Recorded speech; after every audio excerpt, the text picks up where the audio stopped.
Casas completamente inundadas, famílias ilhadas, estradas e pontes destruídas com a força da chuva, conquistas de uma vida inteira sendo arrastadas pela correnteza e histórias interrompidas por um desastre premeditado. As imagens parecem de filme de ficção, mas retratam a realidade de hoje do desastre climático que está em curso no Rio Grande do Sul. De acordo com o governador do estado, Eduardo Leite, esse é o maior desastre da história do Rio Grande do Sul, mesmo com as fortes chuvas que atingiram a região no ano passado. Na época, foram 50 mortes. O governador decretou estado de calamidade pública e o presidente Lula também foi ao Rio Grande do Sul para ajudar na força-tarefa. Então é preciso que a gente comece a ficar preocupado em cuidar do planeta Terra com muito mais carinho, com muito mais amor. E eu queria dizer que a gente não vai permitir, como não permitimos no Vale do Taquari, como não permitimos quando houve a seca aqui no Rio Grande do Sul, que falte recursos para que a gente possa reparar os danos causados, sabe, na época pela seca e depois em Taquari pela chuva e agora pela chuva. O governo federal estará 100% à disposição do estado do Rio Grande do Sul. A previsão é de mais chuva para os próximos dias. Sexta-feira, 3 de maio de 2024.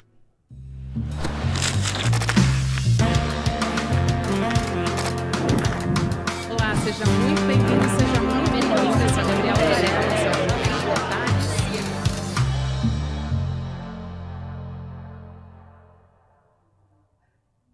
Olá, seja muito bem-vindo, seja muito bem-vinda. Eu sou a Gabriela Varela e esse é o Videocast em Detalhes, sempre com um convidado ou uma convidada. A gente analisa uma temática ou uma notícia importante do momento. Nessa sexta-feira, a gente não vai ter um assunto leve por aqui, a gente vai falar da tragédia no Rio Grande do Sul, em decorrência da falta de políticas públicas para chuvas que estão acometendo toda a região. E eu vou conversar com a jornalista Marcela Donini, ela é editora-chefe da Matinal, que é um veículo digital com foco sediado lá em Porto Alegre. Eu já conversei com ela algumas vezes aqui. Marcela, obrigada por aceitar nosso convite, seja muito bem-vinda ao ICL e ao Em Detalhes também.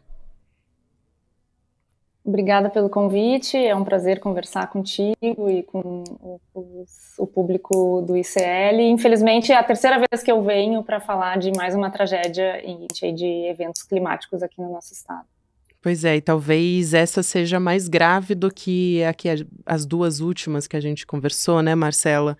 Eu vou começar então te perguntando qual que é a maior preocupação nesse momento, né? Qual é a situação que vocês estão vivendo e a urgência maior agora é o resgate dessas pessoas que estão em área de risco? Como é que está a preparação do Estado também para receber essas pessoas que precisam sair dessas áreas, né? Que pode ter deslizamento, pode ter transbordamento de rios, está acontecendo.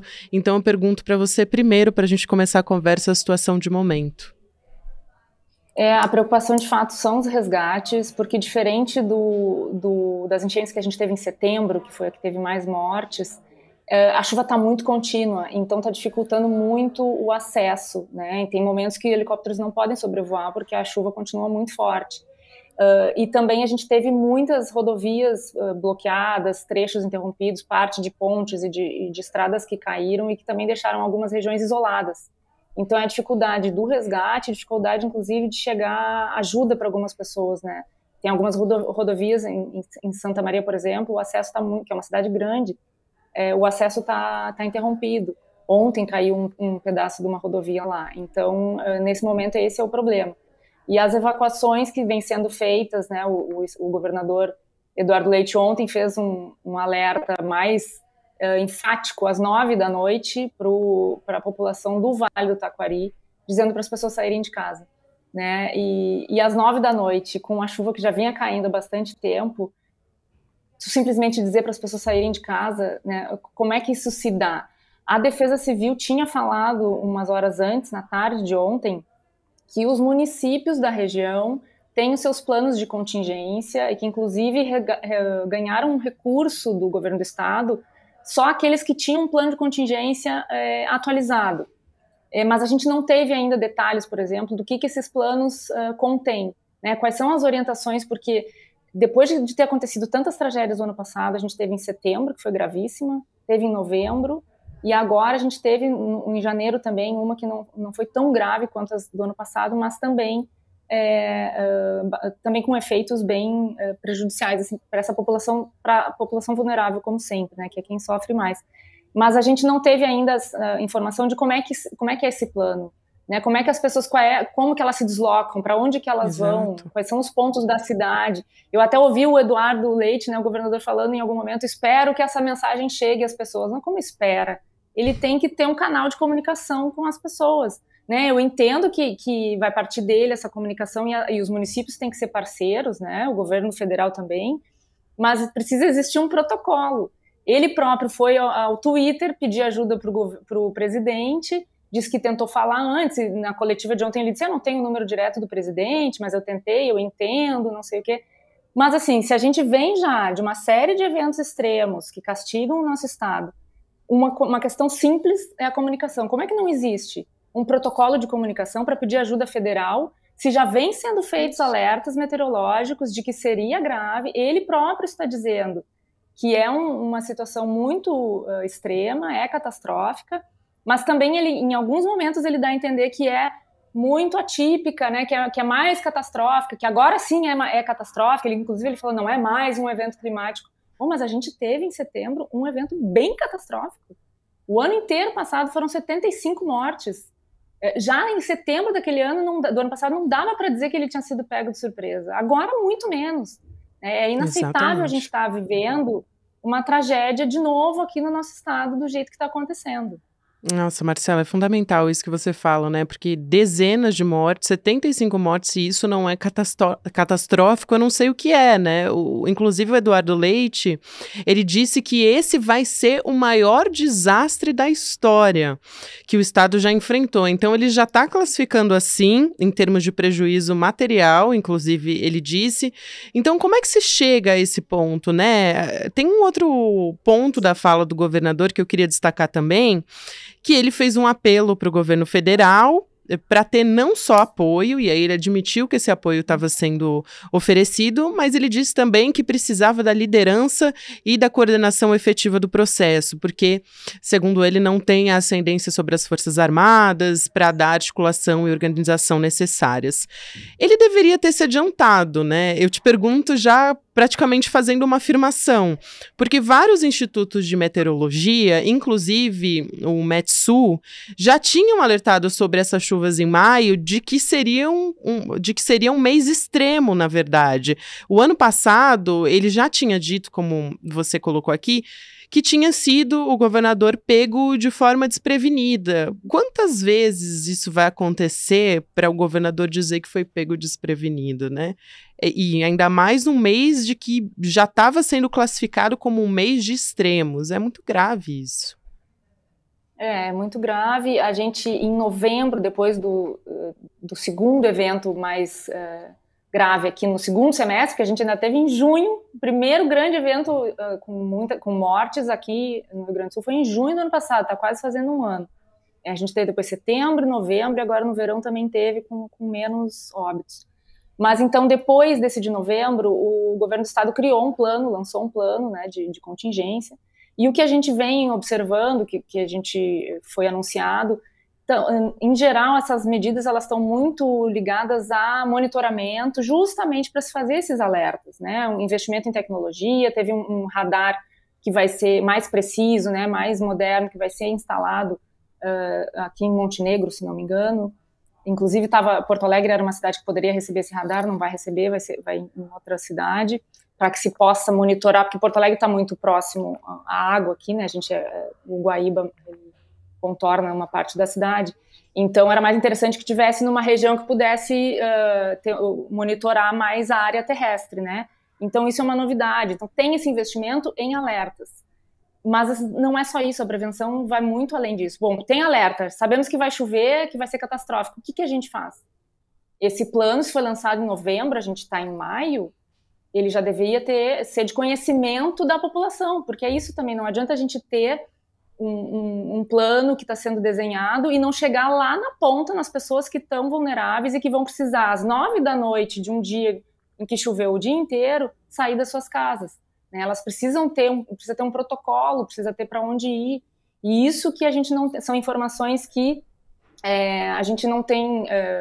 não são, nesse momento, para nós, não estão claras, né? Talvez, e eu gostaria muito que tivesse para as pessoas que estão nessas cidades, como Mussum, Roca Salles, Lajeado, que foram cidades quase varridas em setembro, né? Mussum ficou debaixo d'água, uma cidade de 5 mil habitantes, se não me engano.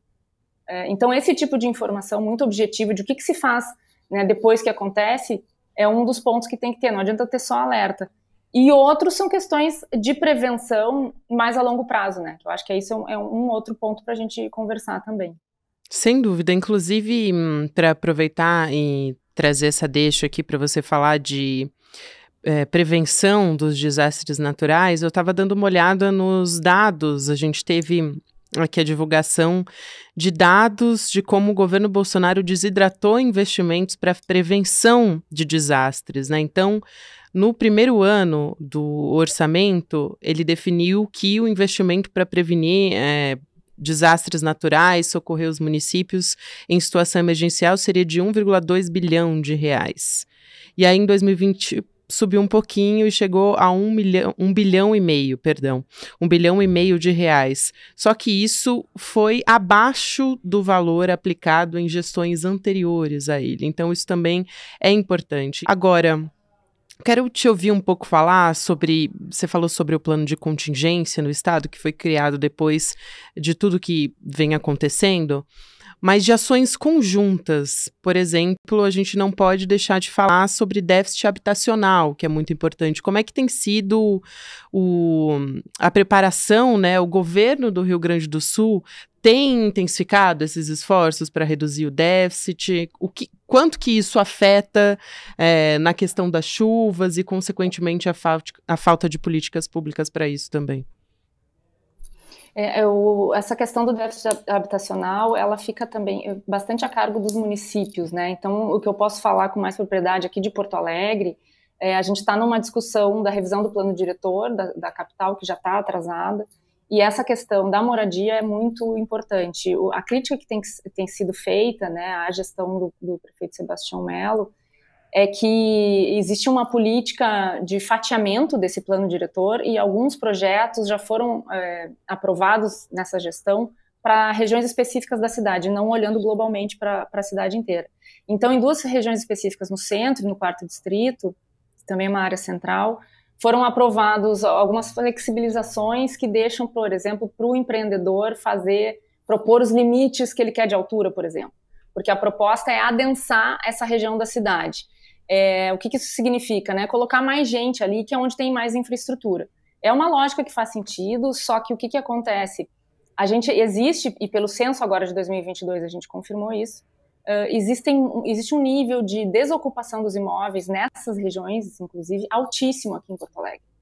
Então, essa região ela já tem imóveis ali, talvez o caso não seja de construir mais, né? O que justamente falta é uma política que leve pessoas de menos condições, né, a morar nessas regiões que já têm infraestrutura, né, e não colocar as pessoas, como foi uma política urbana em todo o país, de ir colocando as pessoas pobres à margem da cidade, onde não tem infraestrutura e onde acabam acontecendo muitas vezes uma ocupação desordenada em áreas também de risco, né.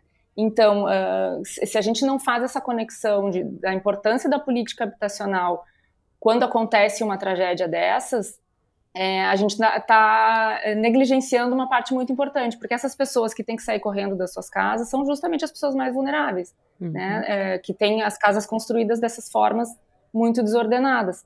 E então esse é um debate muito importante, e o prefeito chegou a dizer que essa questão da moradia digna seria... que ele confiava muito na iniciativa privada, que o mercado iria organizar isso, né? Mas o que a gente vê, as poucas iniciativas que já apareceram nessa região para construir novas moradias, o foco não são as pessoas, não é moradia social, né? O foco são edifício para investidor, para alugar para Airbnb. Então não existe essa política hoje feita pensando na população mais vulnerável.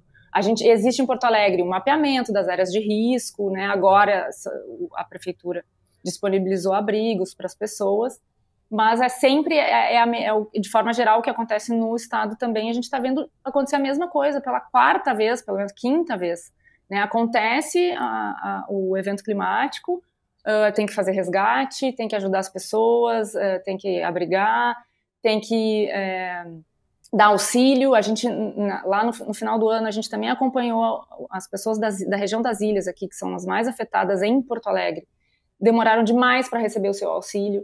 Então elas não tinha passado 2 meses de uma dessas enchentes, elas não tinha gente que não tinha conseguido voltar para casa ainda, né? E sequer tinha saído de casa com a roupa do corpo, porque chega o alerta em cima da hora, ó, sai de casa, a pessoa sai com o que tem, e aí estavam nos abrigos com roupas que ganharam, né, de segunda mão, de doações, da mobilização da população, e ainda não tinham conseguido voltar para casa, esperando benefícios, né, da prefeitura. E agora, inclusive, a gente está apurando para saber se essas pessoas já tinham recebido esse benefício de lá de trás.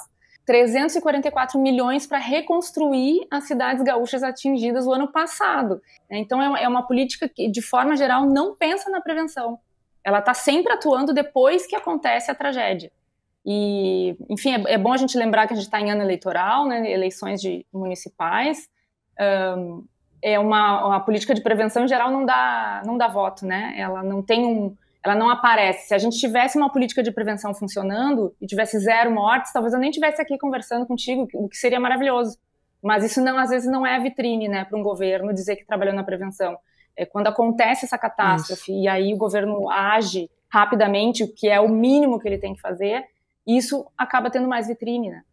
E só o socorro, né, Marcela? Só o socorro que tem que fazer e o investimento que tem que fazer nessas ações emergenciais já é um gasto muito maior, né? Que se tivesse feito um gasto, que na verdade não é um gasto, é um investimento para prevenir desastres, já seria financeiramente compensaria, né? Se você for pensar. Porque existe uma correlação direta entre falta de investimento, diminuição de investimento e o aumento da quantidade de pessoas que são afetadas por esses desastres, né? E o aumento do número de vítimas, isso é óbvio, é só a gente olhar como é que foi o ano de 2023 em relação às vítimas, e a gente não tem ainda o número final, vamos dizer assim, porque ainda está acontecendo, as chuvas ainda estão acontecendo, então a gente não sabe qual vai ser o resultado desse desastre agora no mês de maio de 2024 também no Rio Grande do Sul.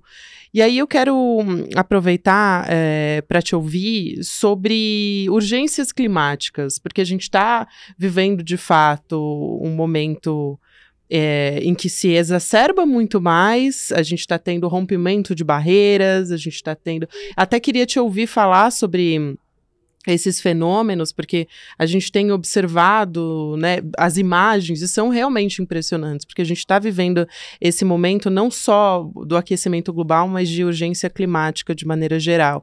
E por que o Estado só lembra, né, que isso existe durante as crises, né? Então, quando a gente fala do investimento para prevenir desastres, não é só isso, mas também entender que o comportamento precisa mudar, porque a gente está vivendo um novo período, né, em relação ao meio ambiente. Sim, e isso também não veio do ano passado. O ano passado, no Rio Grande do Sul, foi muito emblemático, foi uma série de eventos extremos, mas no ano anterior, em 2022, a gente teve tragédias na Bahia, em São Paulo, em Minas. Então, assim, e desde 2019 se fala muito sobre as mudanças climáticas que já não são mais esperadas, né? Já houve mudanças climáticas. O que a gente está vivendo é uma consequência disso que vem acontecendo e vem sendo alertado nos últimos anos pelos ambientalistas. É um reflexo de uma política ambiental desastrosa no país de forma geral, nos estados. E a gente aqui tem uma discussão... e assim, a gente está falando de catástrofes nas regiões urbanas, né, bastante. É muito triste a gente ver essas imagens que vocês têm visto também se repetirem, de cidades submersas, né, a água chegando no teto, colocando essas cidades que são pequenas debaixo d'água, alguns bairros debaixo d'água, e essas imagens estão se repetindo. Então, assim, não dá mais para dizer que é novidade, né, que é inédito, que a gente foi pego de surpresa, que foi muito pior do que a última, então não teria como. assim, de fato, nesse momento tem aquilo que a gente falou no início de uma dificuldade peculiar dessa questão, dessa chuva de agora, que não aconteceu em setembro, porque em setembro logo parou de chover, o tempo secou, então o resgate foi facilitado por isso. As ajudas foram facilitadas por isso. Agora não, isso está de fato complicando o acesso para o resgate, mas de novo, a gente está falando só das ações pós-tragédia. A gente continua não tendo grandes anúncios sobre prevenção ligados a essas mudanças climáticas que vêm acontecendo e vêm sendo alertadas não do ano passado, nem do ano retrasado, já, não sei se a gente pode dizer, nos 5 últimos anos ou até antes, né, assim, de forma mais... Eu me lembro que alguns ambientalistas, citando ainda a Eco 92, já se falava em alguns, né, de uma coisa mais a médio prazo, assim, ninguém dava a mínima bola, né, de que isso seria um problema. E esses efeitos que a gente tem visto que são catastróficos, eles estão ligados a uma política ambiental que não está considerando isso. A gente teve agora no governo Lula uma mudança no nome da pasta, né, do Ministério do Meio Ambiente para o Ministério das Mudanças Climáticas, que é algo muito simbólico, mas que precisa também ser colocado em prática, porque a gente precisa considerar esse cenário que não é mais novo. Agora, aqui no Rio Grande do Sul, a gente teve uma discussão que às vezes também não é conectada pelas pessoas a essa tragédia que está acontecendo agora, porque é algo que acontece também não é em curto prazo. Mas foi aprovado um projeto de lei em março que flexibiliza a proteção em áreas de preservação permanente. E isso tem sido muito criticado pelos ambientalistas, inclusive por ser inconstitucional, porque uma regra não pode ser mais flexível do que o código, do que a legislação federal. E é o caso dessa, ela passou na Assembleia, apesar dela ser mais flexível do que diz a legislação federal. Então é possível que haja, inclusive, uma reversão em função dessa questão da legislação, né, da legislação federal. Mas o que me chama mais atenção, e que tem a ver com essa nossa discussão de hoje, é que essas áreas de preservação permanente, elas são importantíssimas em momentos como esse, porque elas ajudam a mitigar esses danos, né? Ajudam a mitigar as enchentes, elas ajudam a absorver parte dessa água que cai para que ela depois não vá causar inundações em outras áreas. Então, também isso já está comprovado há muito tempo, que é preciso preservar essas áreas. São áreas que, às vezes, aí conectando também com o papo anterior de moradia, são áreas que acabam sendo ocupadas desordenadamente se elas não têm uma preservação adequada. Então, tudo isso faz parte de um plano de contingência e de combate a esses... a gente não pode dizer combate aos desastres ambientais, porque eles vão acontecer, eles vão continuar acontecendo, a chuva vai continuar caindo, vai ser forte, os ventos vão continuar vindo também. Em épocas já que não são mais as épocas esperadas para tanta chuva, né? A gente está com um calendário muito bagunçado já, climático. Elas vão continuar acontecendo, mas como é que as cidades estão se preparando para isso? Né? As cidades precisam preservar o que elas têm ainda de mata nativa, né? Preservar suas árvores. Teve uma discussão agora no verão, que aqui em Porto Alegre a questão do vento foi muito grave, no temporal que teve em janeiro agora, caíram muitas árvores, então a gente teve problema de falta de luz, porque a gente tem uma fiação aqui aérea, né? A maior parte, quase toda a cidade com a fiação aérea, então cai árvore, rompe fio, e aí a discussão era, as árvores estão atrapalhando a fiação elétrica. Não, gente, só um pouquinho, a gente tem que ter uma estrutura que leve em consideração que a cidade precisa não só preservar suas árvores, mas plantar mais árvore, né? Justamente por causa dessas consequências. E sim, vai continuar ventando, os fios vão continuar caindo, fazer a fiação subterrânea é algo muito caro, mas também pode ser um investimento que possa ser previsto nesse plano de médio a longo prazo para que as consequências sejam menores quando isso acontecer de novo, porque quando falta luz numa região, a gente às vezes tem danos assim que são contornáveis, a gente pode trabalhar com bateria do celular, com notebook, não sei, dá um jeito, mas assim, hospital, as pessoas acabam ficando sem água, tem gente que em casa precisa de uma estrutura, também pacientes que estão sendo tratados, né, e não podem ficar muito tempo sem energia, enfim, tem uma série de questões, e pequenos comerciantes que vão perdendo tudo que tinham na geladeira, enfim, uma série de danos que poderiam ser previstos, mas isso precisa acontecer. a decisão precisa ser tomada agora para que daqui a alguns anos que seja, a gente veja, de fato, uma mudança que quando acontecer de novo esse tipo de evento, a gente não tenha tantos desastres como a gente está contabilizando agora. Porque, infelizmente, como eu disse da outra vez que eu vim aqui, se acontecer no mês que vem isso que aconteceu agora, dificilmente a gente vai ter um cenário diferente. Porque a gente teria um mês, digamos que vai acontecer daqui a um mês, a gente tem um mês para fazer tudo isso que não está sendo feito. E não deu tempo nem de se recuperar, né? Não deu tempo nem de se recuperar, gente que não vai conseguir nem voltar para casa, reconstruir as suas casas. Então, assim, são mudanças de médio e longo prazo, mas que precisam ser tomadas, né? Alguém tem que dar esse primeiro passo.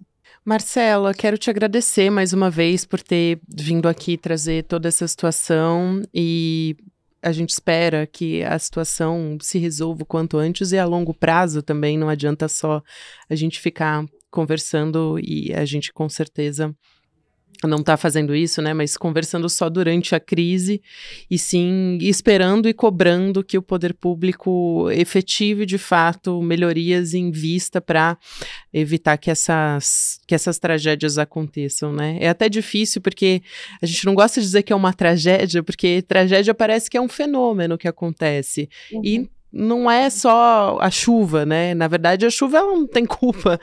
Quem tem culpa é o poder público de não estar dando a prevenção necessária e o suporte necessário para a população. Então, quero te agradecer mais uma vez. A Marcela Donini é editora-chefe do Matinal, que é um portal de jornalismo independente em Porto Alegre, lá no Rio Grande do Sul.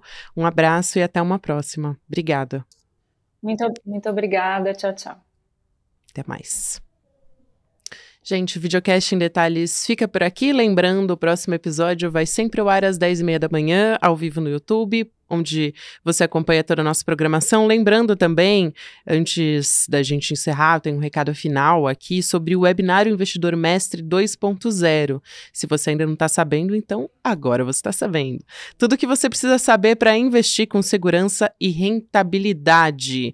Nos últimos anos, a gente teve o Investidor Mestre, né, com mais de 50 mil alunos, ajudando essas pessoas a aprender a investir com sabedoria, e agora esse programa está sendo atualizado.